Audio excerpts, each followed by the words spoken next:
Video শুরুর প্রথমে যারা এই ভিডিওটিতে এখনও লাইক করেননি, ভিডিওটিতে লাইক করে সম্পূর্ণ ভিডিও দেখা শুরু করবেন। প্রিয় চাকরি প্রত্যাশী বন্ধুরা, আসসালামু আলাইকুম। আশা করি আল্লাহর রহমতে আপনারা সকলে ভালো আছেন। তো ইতিমধ্যে আপনারা দেখতে পারছেন ডিসি অফিসে নতুন একটি নিয়োগ বিজ্ঞপ্তি প্রকাশিত হয়েছে। তো এই নিয়োগ বিজ্ঞপ্তি সংক্রান্ত এ টু জেড আজকের এই ভিডিওটিতে তুলে ধরা হবে, তাই ভিডিওটি না টেনে সম্পূর্ণ দেখার অনুরোধ রইল। সাধারণত এই নিয়োগে এসএসসি এবং এইচএসসি যারা পাশ করেছেন তারা এটাতে আবেদন করতে পারবেন। আর এই নিয়োগ বিজ্ঞপ্তি সংক্রান্ত আরও যে সকল তথ্যবলী রয়েছে, আবেদনের শুরুর তারিখ, শেষ তারিখ, আবেদনটি কিভাবে করতে হবে, সম্পূর্ণ কিছু আপনারা আজকের এই ভিডিওটির মাধ্যমে জানতে পারবেন। তাই ভিডিওটি মনোযোগ সহকারে দেখতে থাকুন। আর আপনি যদি অল জব নিউজ বাংলাদেশ এই চ্যানেলে প্রথমবার এই ভিডিওটি দেখে থাকেন, তাহলে আমাদের এই চ্যানেলটিকে সাবস্ক্রাইব করে রাখবেন এবং notification bell button all press করে রাখবেন। আর যারা এই ভিডিওটি দেখছেন, অর্থাৎ যে ভিডিওটা দেখছেন, এই ভিডিওটিতে অবশ্যই একটি লাইক করে দেবেন এবং আপনার যদি কোনো মতামত থেকে থাকে কমেন্ট বক্সে অবশ্যই আপনার মতামতটি লিখে জানাবেন। তো আর কথা না বাড়িয়ে চলে যাচ্ছি মূল বিষয়ে। আর যারা আমাদের ফেসবুক পেজে ভিডিও দেখছেন, অবশ্যই আমাদের ফেসবুক পেজটি লাইক দিয়ে ফলো করে আমাদের ফেসবুক পেজের সঙ্গেই থাকবেন। আমাদের ফেসবুক পেজে নিয়মিত সরকারি, বেসরকারি, এনজিও, ডিফেন্স, শিক্ষক নিয়োগ, sales, marketing, railway job, NGO job, এক কথায় সকল ধরনের নিয়োগ বিজ্ঞপ্তির আপডেট জানতে পারবেন। আর যারা আমাদের সাথে সরাসরি কথা বলতে চান, সরাসরি লাইভ, তাহলে আমাদের ফেসবুক পেজের মেসেঞ্জার অপশনে গিয়ে আপনারা মেসেজ করে আপনারা যে কোনো তথ্যগুলো জানতে পারবেন। তো দেখতে পাচ্ছেন এখানে আমাদের ফেসবুক পেজের লিঙ্ক দেওয়া রয়েছে। তো এখানে ক্লিক করে দিয়ে মেসেঞ্জার অপশনে গিয়ে যে কোনো নিয়োগ সংক্রান্ত তথ্যগুলো জানতে পারবেন আমাদের মাধ্যমে, শুধুমাত্র মেসেজের মাধ্যমে। তাছাড়া ডিসক্রিপশন বক্সে হোয়াটসঅ্যাপ এবং ইমো নাম্বার দেওয়া রয়েছে, তো আপনারা সরাসরি আমাদের সাথে যোগাযোগ করতে পারবেন। তো একমাত্র অল জব নিউজ বাংলাদেশ এই চ্যানেলে নিয়োগ সংক্রান্ত এ টু জেড বিষয় আপনারা জানতে পারবেন, না বুঝতে পারলে নিয়োগ সংক্রান্ত। তো আর কথা না বাড়িয়ে চলে যাচ্ছি মূল বিষয়ে, যেহেতু ডিসি অফিসের নিয়োগ বিজ্ঞপ্তি। আর অবশ্যই আপনার জেলার ডিসি অফিসের নিয়োগ বিজ্ঞপ্তিটা প্রকাশিত হলে অবশ্যই আপনারা জানতে পারবেন আমাদের অল জব নিউজ বাংলাদেশ এই চ্যানেলের মাধ্যমে। তো আর কথা না বাড়িয়ে চলে যাচ্ছি মূল সার্কুলার পেজে। তো ভিউয়ার্স, দেখতে পারছেন গণপ্রজাতন্ত্রী বাংলাদেশ সরকার জেলা প্রশাসকের কার্যালয় চাঁদপুর, দেখতে পারছেন 1 জুলাই 2024 খ্রিস্টাব্দ তারিখ প্রকাশিত, দেখতে পারছেন নিয়োগ বিজ্ঞপ্তি। জনপ্রশাসন মন্ত্রণালয় কর্মচারীর শাখায় স্মারকে 13 জুন 2024 খ্রিস্টাব্দ তারিখে জেলা প্রশাসকের কার্যালয় চাঁদপুরের অধীনে নির্বাহী অফিসারের কার্যালয় নিম্নে বর্ণিত শূন্য পদের বিপরীতে 15 সালের জাতীয় বেতন স্কেল অনুসারে জনবল নিয়োগের নিমিত্তে অনলাইনে, দেখতে পারছেন dc.sadpur.realtalk.com ওয়েবসাইটে আবেদনের আহ্বান করা যাচ্ছে। তো দেখতে পাচ্ছেন এখানে যে অফিস সহায়ক নিবে 10টি, 8,250 টাকা থেকে 20,010 টাকা। দেখতে পাচ্ছেন এখানে এসএসসি পাস 20তম গেট। তারপরে নিরাপত্তা প্রহরী 9টি, 8,250 টাকা থেকে 20,010 টাকা, এটার জন্য এসএসসি পাস।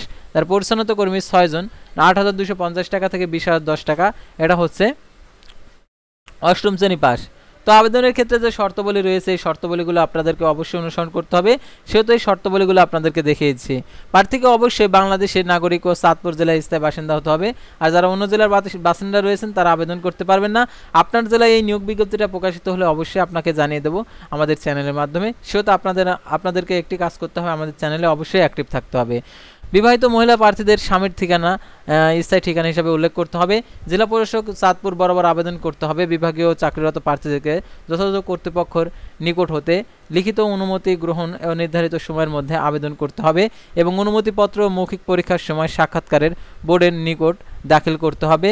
লিখিত পরীক্ষায় উত্তীর্ণ প্রার্থীদের মৌখিক পরীক্ষার সময় নিম্নোক্ত কাগজ দিয়ে মূল কপি উপস্থাপন ও দাখিল করতে হবে।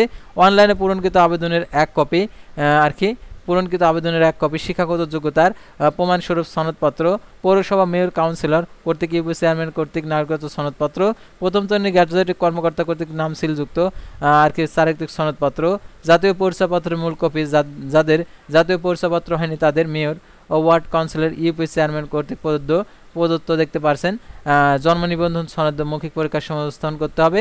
আর মুক্তিযোদ্ধা শহীদ বীর মুক্তিযোদ্ধা পুত্রকন্যার ক্ষেত্রে যে তার সার্টিফিকেটটা দিতে হবে। আর এটার জন্য দেখতে পারছেন অন্যান্য কোঠার নিয়োগ প্রাপ্তির আবেদনের সংশ্লিষ্ট কোঠার জন্য সরকার কর্তৃক নির্ধারিত সনদ প্রমাণক ও প্রশিক্ষণের সনদপত্র, যথাযথ কর্তৃপক্ষের কর্তৃক প্রদত্ত অনুমতিপত্র, অনাপত্তির সনদ, অভিজ্ঞতার সনদ প্রযোজ্য ক্ষেত্রে। আর অনলাইন আবেদনপত্র পূরণ ও পরীক্ষার ফি জমা দেওয়ার সংক্রান্ত তথ্যগুলো আপনাদেরকে দেখিয়েছি। আর এর পরীক্ষাটা হবে সাধারণত চাঁদপুর জেলাতে পরীক্ষা হবে। আর এটার জন্য কোনো প্রকার টিএডি প্রদান করবে না, অর্থাৎ দুপুরের যে খাবারটা টিএডি নাস্তা এগুলো দেবে না। তারপর দেখতে পাচ্ছেন এখানে আবেদনের ক্ষেত্রে কর্তৃপক্ষ সিদ্ধান্ত চূড়ান্ত বলে গণ্য হবে এই নিয়োগের ক্ষেত্রে। আর অনলাইন আবেদনপত্র পূরণ ও পরীক্ষার ফি জমাদানের শুরুর তারিখ ডিসি আর কি যারা আবেদন করতে চান ডিসি চাঁদপুর.টেলটক.com ওয়েবসাইটে আবেদন ফর্ম পূরণ করতে পারবেন। অনলাইন আবেদনপত্র পূরণ ও পরীক্ষার ফি জমাদানের শুরুর তারিখ 10 জুলাই 2024 সকাল 10টা। অনলাইন আবেদনপত্র জমাদানের শেষ তারিখ 31 জুলাই 2024 বিকেল 5টা। উক্ত সীমার মধ্যে ইউজার আইডি প্রাপ্ত প্রার্থীগণ অনলাইন আবেদনপত্রে 300x300 পিক্সেল ছবি এবং 300x80 পিক্সেল স্বাক্ষর নির্ধারিত স্থানে আপলোড করতে হবে। ছবির সাইজ 100 KB, স্বাক্ষরের সাইজ 60 KB হতে হবে। আর অনলাইনে পূরণকৃত তথ্য যেহেতু পরবর্তী কার্যক্রমে ব্যবহৃত হবে সেহেতু আবেদনের পূর্বে সকল তথ্যগুলো নিজ শতভাগ নিশ্চিত হবেন। আর অনলাইন আবেদনপত্র আর কি পূরণের ক্ষেত্রে অবশ্যই আপনাদেরকে সতর্ক থাকতে হবে। অনলাইন আবেদনপত্র সাবমিট করা হলে আপনি একটি অ্যাপ্লিকেশন কপি পাবেন। সেই অ্যাপ্লিকেশন কপিতে একটি ইউজার আইডি দেওয়া থাকবে। সেই ইউজার আইডি ব্যবহার করে আপনাদেরকে টেলটক প্রিপেড মোবাইল নাম্বারের মাধ্যমে 2টি SMS এর মাধ্যমে পরীক্ষার ফি প্রদান করতে হবে। দেখতে পাচ্ছেন 2টি SMS এর মাধ্যমে পরীক্ষার ফি 112 টাকা আপনাদেরকে প্রদান করতে হবে। কিভাবে এই টাকাটা প্রদান করবেন সেই নিয়মাবলী দেওয়া রয়েছে। তো এই নিয়মাবলী অনুসরণ করে আপনারা অবশ্যই টাকাটি প্রদান করে দিবেন। আর যদি এই নিয়োগ সংক্রান্ত যদি আপনাদের কোনো মন্তব্য থেকে থাকে, কোনো কিছু বুঝতে পারছেন না, আবেদন করতে গিয়ে আবেদন করতে পারছেন না, A to Z বিষয়ে আপনারা আমাদেরকে প্রশ্ন করতে পারেন। তো প্রশ্ন করার জন্য মেসেঞ্জার অপশনটি ওপেন করা রয়েছে। তাছাড়া ফেসবুকের যে মেসেঞ্জার অপশন ছাড়াও আমাদের হোয়াটসঅ্যাপ এবং ইমো নাম্বার তো রয়েছে, আপনারা নিয়োগ সংক্রান্ত A to Z বিষয়ে জানতে পারবেন। তো আজকের ভিডিওটি এ পর্যন্তই। আর অবশ্যই আমাদের ফেসবুক পেজটি লাইক দিয়ে ফলো করে ইউটিউব চ্যানেলটি সাবস্ক্রাইব করে পাশে থাকবেন। আল্লাহ হাফেজ।